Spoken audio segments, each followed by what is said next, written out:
This is Sahih al-Bukhari, book number 55, hadith number 552. Allah's Apostle said, whenever a person is murdered unjustly, there is a share from the burden of the crime on the first son of Adam, for he was the first to start the tradition of murdering. You might be familiar with the story of Cain and Abel, Qayin and Habil, where Cain killed Abel. But the thing that really drew my attention here is the first son of Adam was the first to start the tradition of murdering. They did not, Allah's Apostle did not say the horrible act of murdering or the atrocity of murdering or just simply murdering. He said tradition. Well, what's a tradition? A tradition is a practice, a custom that's shared, that's passed down from generation to generation. So I guess murder in Islam is a tradition that's passed down from Cain, the first son of Adam. Next one I want to go to is Sahih al-Bukhari, book number 60, hadith number 260, and Sahih al-Bukhari, book number 77, hadith number 611. You can check these on your own. I'm not going to read every single one of them. And this is Muhammad saying this. When Muhammad went up to heaven, when he was taken to heaven by the angel Jibreel, he said that he saw Adam and Moses arguing. And this is what he heard. Moses said to Adam, "O Adam, you are our father who disappointed us and turned us out of paradise." Then Adam said to him, "O Moses, Allah favored you with his talked to you directly, and he wrote the Torah for you with his own hand." So the Torah is also written by God, Allah with his own hand. Okay, so why do you blame me for action which Allah had written in my fate 40 years before my creation? So Adam confuted Moses. Adam confuted Moses. Adam confuted Moses. The Prophet added, repeating the statement 3 times. Let's keep this in mind just for 1 second. Now moving on to Sahih al-Bukhari, book number 93, hadith number 608. This talks about when the angel Gabriel, took Muhammad up to heaven, to all these levels of heaven. Now, it's actually a very long narration. I'm not going to go through it right now because it was actually so interesting that I want to come back, revisit it later. But sticking to Adam. The Prophet met Adam over the nearest heaven, which was heaven number 1.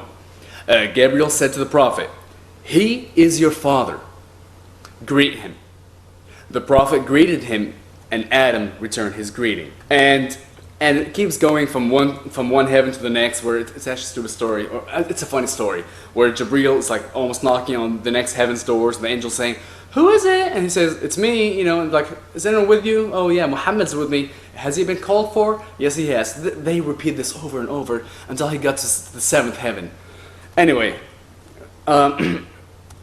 now Muhammad goes on and says, this is still within the same hadith, "On each heaven there were prophets whose names I had mentioned and whom I remember. Idris on the 2nd heaven, Aaron on the 4th heaven, another prophet whose name I don't remember on the 5th heaven, Abraham on the 6th heaven, and Moses on the 7th heaven, because of his privilege of talking to Allah directly."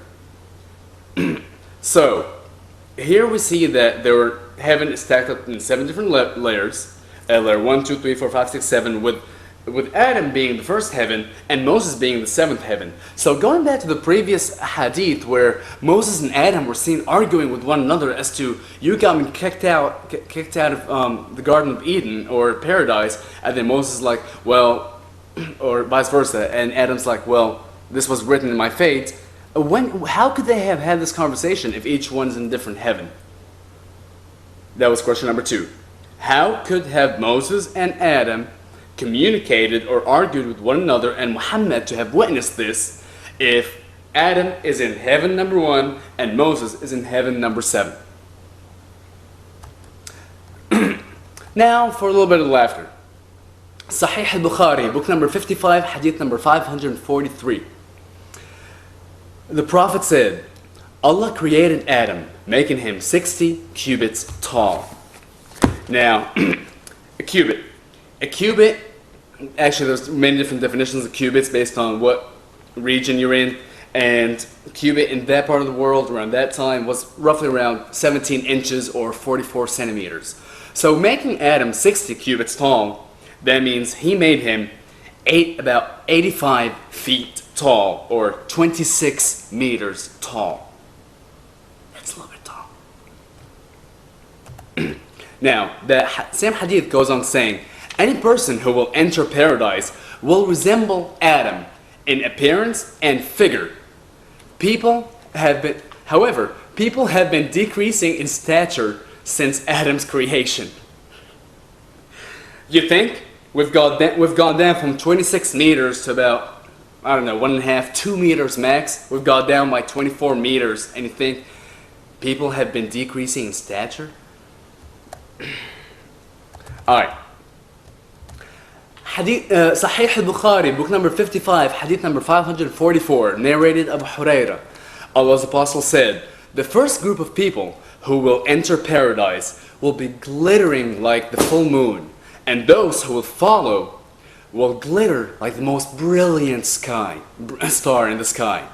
They will not urinate, relieve nature, spit, nor have any nasal secretions.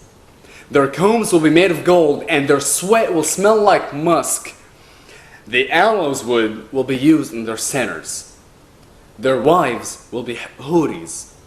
All of them will look alike and will resemble their father Adam in stature, 60 cubits tall. So now we see that once we go up to heaven, to paradise, not only will we get, well, whatever, once we get up there, we're going to look like Adam, we're going to resemble him exactly and be 60 cubits tall, 26 meters, 85 feet tall, which is kind of a cool thing. Now, I just feel bad for those virgins. I hope they're also the same, those 70 virgins, I hope they're also the same height, otherwise that would kind of, things wouldn't work out.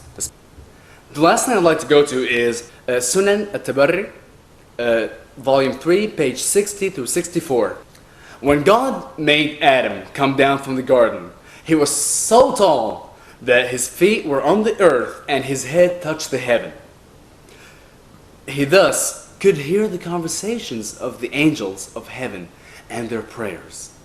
Adam, in his loneliness, found in them pleasant fellowship. The angels, however, were frightened by him and complained to God in their prayers and invocations. God therefore reduced Adam's size, bringing him down close to earth. And then when Adam no longer could hear the angels, he became lonely and complained to God in his prayers, and that's how God made his wife for him.